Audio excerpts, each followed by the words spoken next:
आपने 12th fail वाली film तो देख ली है, तो चलिए आज हम रियल लाइफ का एक ऐसा ही स्टोरी आपको बताएंगे। लेकिन यहां पे इस स्टोरी में कहानी किसी लड़के की नहीं होगी, किसी चंबल के लड़के की नहीं होगी। दरअसल ये कहानी जो है एक बेटी की है, जो 2 बार जो है असफल होने के बाद तीसरी बार बाजी मार ले जाती है। रात 10 बजे का वक्त था। एक बार प्री में फेल होने के बाद आकांक्षा ने दूसरी बार पीसीएस की परीक्षा दी थी। उन्हें एक दोस्त का फोन आया कि रिजल्ट आ गया है। वो एक छोटे से कमरे में अकेले बैठी थी क्योंकि उन्हें कोविड हुआ था। उन्होंने वेबसाइट खोली, रिजल्ट देखा। आकांक्षा दूसरी बार भी फेल हो गई। रिजल्ट देखने के बाद उन्हें कुछ समझ नहीं आ रहा था। झल्लाकर उन्होंने कमरे में रखी कैंची उठाई और अपने बालों को काटकर छोटा कर दिया। कई दिनों तक आकांक्षा रिजल्ट को लेकर परेशान रही। उन्हें लगने लगा कि अब वो कभी पीसीएस का एग्जाम पास नहीं कर पाएंगी। लेकिन फिर माता पिता ने उन्हें समझाया। पिता के भरोसे को जीतने और उनका सपना पूरा करने के लिए आकांक्षा ने फिर से एक बार तैयारी शुरू कर दी। एग्जाम हुआ, रिजल्ट आया और इस बार आकांक्षा ने परीक्षा पास कर ली। वो डीएसपी बन गई।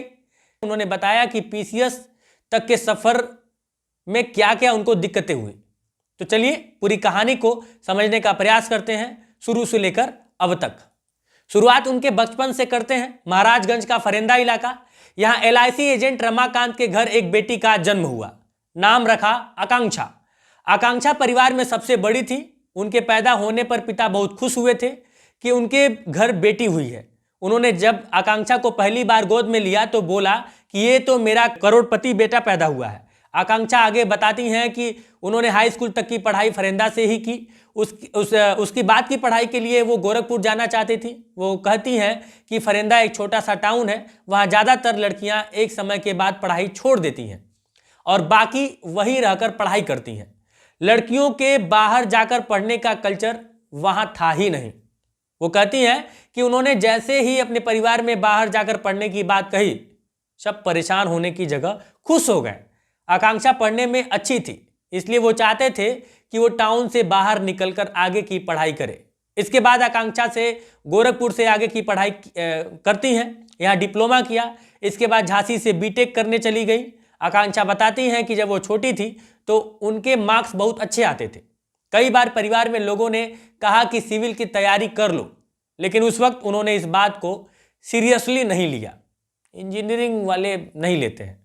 फिर जब वो बड़ी हुई तो उनके आगे 2 ऑप्शन थे, डॉक्टर या इंजीनियर।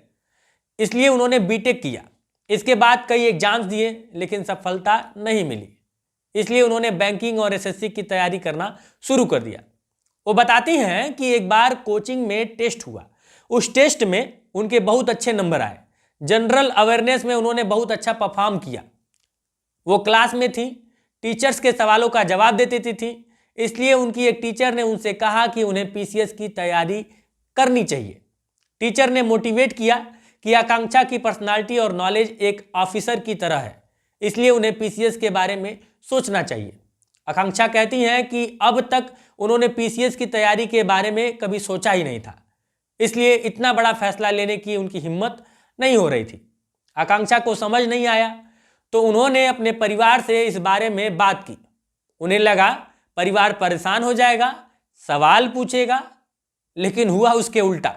सभी ने इस बात का समर्थन कर दिया। पिता ने उनसे कहा कि वो अब बाकी सब छोड़कर अपना पूरा ध्यान पीसीएस की तैयारी में लगाएं। आकांक्षा ने भी सबकी बात मानते हुए तैयारी शुरू कर दी। वो बताती हैं कि तैयारी के वक्त उनके दिमाग में कई चीजें चलती थी। परिवार की तरफ से कोई प्रेशर नहीं था। घर वाले उनको तैयारी में मदद करते थे, लेकिन आसपास के लोग तरह तरह की बातें करते रहते थे। वो बताती हैं कि उनका छोटा भाई एमबीबीएस की तैयारी कर रहा था। इस पर मोहल्ले वाले अक्सर पिता से बोलते कि वो लड़के की जगह लड़की को पीसीएस की तैयारी क्यों करा रहे हैं। आकांक्षा ने पीसीएस तैयारी शुरू कर दी। उन्होंने साल 2020 में पहली बार प्री एग्जाम दिया, लेकिन फेल हो गई। निराशा हुई, लेकिन उन्होंने एक बार फिर शुरू से एग्जाम की तैयारी करने का निर्णय लिया। साल 2021 में उन्होंने दोबारा प्री एग्जाम दिया और रिजल्ट का इंतजार करने लगी। रिजल्ट का दिन था। उस वक्त देश में कोरोना फैला हुआ था। आकांक्षा को भी कोरोना हो गया था। वो घर में एक कमरे में अकेले लेटी रहती थी। तभी एक दोस्त का फोन आया कि प्री का रिजल्ट आ गया है। आकांक्षा बुखार में तप रही थी। वो जैसे तैसे उठी, उन्होंने वेबसाइट खोली और रिजल्ट देखा। आकांक्षा दूसरी बार भी फेल हो गई। वो बताती हैं कि दूसरी बार का रिजल्ट देखकर वो बहुत परेशान हो गई थी। उन्हें समझ नहीं आ रहा था कि वो परिवार को क्या जवाब देंगी। एक तरफ वो बीमार से परेशान थी और दूसरी तरफ रिजल्ट आ गया जिसमें वो फेल हो गई थी। उन्हें कुछ समझ नहीं आया। वो गुस्से में उठी और टेबल पर एक कैंची रखी हुई थी, उसे उठाकर अपने बाल को काट लेती हैं। उसके बाद वो काफ़ी दिनों तक परेशान रही। वहीं दूसरी तरफ उनके इंजीनियरिंग के साथियों का अच्छी कंपनीज में प्लेसमेंट होने लगा। सब फोन करके बताते तो आकांक्षा के मन में भी डाउट आने लगा कि कहीं उन्होंने गलत फील्ड तो नहीं चुन लिया। आकांक्षा ने हिम्मत करके परिवार को अपने रिजल्ट के बारे में बताया। परिवार ने उन्हें समझाया। वो कई दिनों तक गुमसुम लेटी रहती थी। वो बताती हैं कि उन्हें लगा कि अब वो पीसीएस कभी क्लियर नहीं कर पाएंगी, इसलिए उन्होंने लखनऊ यूनिवर्सिटी से ग्रेजुएशन का फॉर्म भर दिया। उसमें एडमिशन भी हो गया। क्लास स्टार्ट होने में अभी कुछ वक्त था। उस वक्त आकांक्षा अपने घर पर ही थी। परिवार वालों ने समझाया उन्हें एक बार फिर पीसीएस के लिए कोशिश करना चाहिए। आकांक्षा बताती हैं कि उस वक्त तो उन्हें कुछ समझ में ही नहीं आ रहा था। उन्होंने बहुत सोचा, फिर तय किया कि वो लखनऊ यूनिवर्सिटी से ग्रेजुएशन के साथ साथ पीसीएस की तैयारी भी करेंगी। उन्होंने तैयारी शुरू की। प्री हुआ, मेंस हुआ, इंटरव्यू की डेट भी आ गई। वो इंटरव्यू तक पहुंच गई थी, लेकिन इस बार अपने फ्यूचर को लेकर कोई चांस नहीं लेना चाहती थी। इसलिए उन्होंने पीसीएस के साथ पीएचडी के लिए नेट का फॉर्म भी भर दिया था। उन्होंने नेट की परीक्षा दी थी। पीसीएस के इंटरव्यू रिजल्ट से कुछ दिन पहले ही नेट का रिजल्ट आया था। उन्होंने क्वालिफाई कर लिया था। वो बताती हैं कि नेट के रिजल्ट के बाद उन्होंने सोच लिया था कि वो पीएचडी करके गांव में बच्चों को पढ़ाने लगेंगे। इससे उन बच्चों की मदद होगी जो बाहर आकर पढ़ाई नहीं कर पाते हैं। एक इंटरव्यू में आकांक्षा से पूछा जाता है कि क्या इंटरव्यू में कोई ऐसा सवाल था जिसका आप जवाब नहीं दे पाए। तब आकांक्षा बताती हैं कि इंटरव्यू में आपका प्रेजेंस ऑफ माइंड चेक किया जाता है। ऐसा ही सवाल पूछा जाता है जिसमें जो रिलेवेंट हो। इसके अलावा उन्होंने पूछा कि धर्म में राज्य होना चाहिए या राज्य में धर्म। वो कहती हैं कि इस तरह के सवालों में आपको अपना ओपिनियन नहीं बल्कि संविधान के हिसाब से जवाब देना चाहिए। 23 जनवरी 2024 रात के करीब 10 बजे थे। आकांक्षा को दोपहर से पता था कि आज पीसीएस का रिजल्ट आने वाला है। वो कहती हैं कि दिन भर उनका किसी काम में मन नहीं लगा। रिजल्ट आया। वो कहती है कि उस वक्त मेरी धड़कनें बढ़ी हुई थी।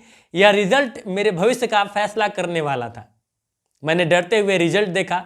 मेरा रोल नंबर सामने था। 4 बार चेक किया, लेकिन फिर भी भरोसा नहीं हुआ कि मैं डीएसपी बन गई। मैं हॉस्टल में थी, इसलिए मैंने अपने दोस्तों से बोला कि वो दोबारा चेक करें। सबके बार बार चेक करने के बाद मुझे भरोसा हुआ कि मैंने इस बार परीक्षा पास कर ली है। आकांक्षा बताती हैं कि रिजल्ट बताने के लिए उन्होंने अपने घर पापा को फ़ोन किया। उन्हें बताया कि वो पीसीएस बन गई हैं। तो पापा बस इतना बोले कि उन्हें तो पता ही था कि आकांक्षा परीक्षा पास कर लेगी। 25-30 सेकेंड की बात के बाद उन्होंने फ़ोन रख दिया। आकांक्षा ने माँ को फ़ोन लगाया, पूछा कि पापा को क्या हुआ, वो कहाँ चले गए।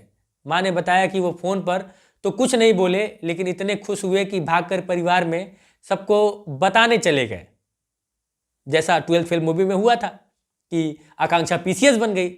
आकांक्षा बताती है कि उस दिन माता पिता की खुशी देखकर उन्हें लगा कि उनका सपना पूरा हो गया। बहरहाल ये स्टोरी आपको बताते हुए मैं खुद बहुत ज़्यादा भावुक हो गया।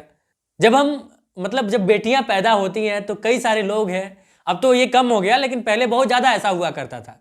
लोग तरह तरह के सवाल किया करते थे, तरह तरह की बातें किया करते थे, लेकिन जब ये बेटियां सपना पूरा करती हैं कितनी खुशी होती है ना। खैर, अब इसमें मैं बेटी और बेटा वाला बर्डन नहीं डालूंगा। माँ बाप का सपना पूरा करना ना, आप थोड़े भी इमोशनल हैं अपने माता पिता के प्रति और आप चाहते हैं कि आपकी वजह से आपके माता पिता का नाम रोशन हो, तो उस क्षण से अधिक भावुक आपके जीवन में और कुछ होता नहीं है। क्या कहेंगे इस बारे में आप हमें कमेंट बॉक्स में कमेंट करके जरूर बताइएगा। बाकी आकांक्षा जी को मेरी तरफ से, इनसाइड भारत टीवी की पूरी टीम की तरफ से बहुत बहुत बधाई। नमस्कार।